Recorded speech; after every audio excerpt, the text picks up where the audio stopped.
Біздер жаңа конституцияның жобасымен танысып жатырмыз.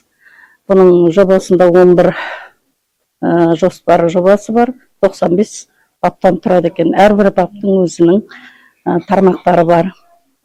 Маған осы жерде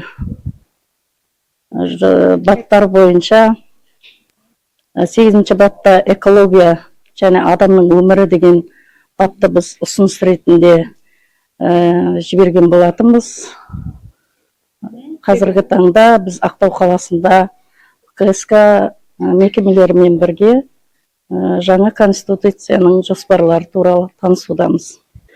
Бұл өзіміздің Маңғыстау облысында экологияның өте төмендігі және одан адам өміріне көп зияны тиетіндіктен жоғары шағын аудандарда және төменгі шағын аудандарда таңата берісте қатты иістің болуы, адамдардың өкпе тыныс алуы, қиындауы және давление, қан қысымдарының көтерілу себептері бойынша көптеген балалардың туылған кезде сәбилердің сарғайып туылуы, жеті мүшесіне кейде кемшіліктері болуы, сол туралы біз өзіміздің ұсынысымызды жаңа конституцияның 8-ші бабына экологияның және адам өмірінің қауіпсіздігі үшін ұсыныс тастадық.